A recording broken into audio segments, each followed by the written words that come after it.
want to talk about the value of points. Hi, welcome back. I'm Cynthia Keene. This is my channel, Keene Adventures. As you might remember from my last episode, I have 600,000 IHG points that I received when I purchased 2,500 points from IHG, got the reward credit for using the Visa, and then also had the bonus offer from purchasing the points.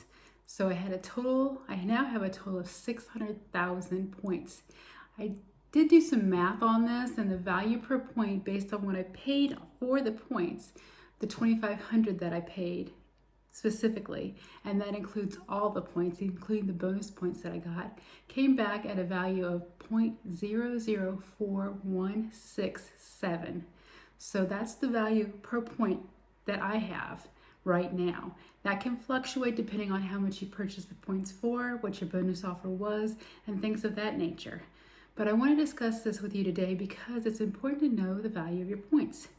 We actually have 3 upcoming stays in Lisbon where we will not be using our points, although we will be staying at IHG properties. And there's a reason for this. So I wanted to just go over the math and see if it made sense to you guys as well. The first one, we're going to be staying in Lisbon, and I went ahead and went into IHG, and for the 2 nights that we're going to be in Lisbon, it's going to be $238 to stay there, cash price. If I were to book it with points, it would be $27,500 per night in order to book it with points. That means if I were to use my points at a point value of 0.004167, it actually would come up costing me $229 for points versus $238 if I just use cash. The one benefit I have with using the cash, though, is that I do get points on it. So I do get an estimated total of, I want to say, $3,600, but that doesn't include the fact that I also get 10 times more points by using the credit card. So I actually get a little bit more value, and it ends up being a little bit more cost effective if I pay cash as opposed to if I pay with points. So in this sense, since we're only staying 2 nights and the price per room is about comparable to what you pay for it in points, it just actually makes more sense to use the points. But I want to give you another example as well. And this one, we don't use cash, but we're going to be using points. This is one that I talked about last week for 4 nights in Turkey, in Istanbul. The cash price for 4 nights in Istanbul at this location is $647.20, including tax and fees.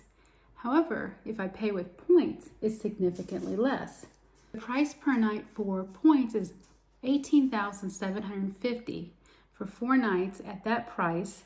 When I multiply it times my value per point, I come up with $312.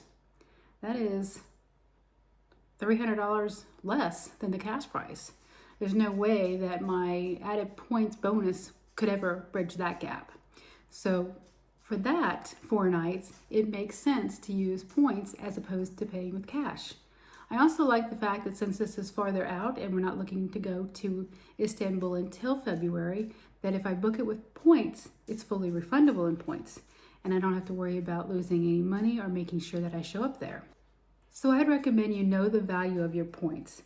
Know how much they're worth, know how much they're worth when you convert them over, and how much the cash price is per night so that you're making informed decisions. Also make sure that if you're booking with points, that you're staying, I would say, in increments of 4 nights if you have the IHG credit card, because you get that 4th night for free. So it just makes sense to know the value and to make sure that you're making good decisions so you get the most out of your points and the most out of your cash, for that matter. Thanks for watching.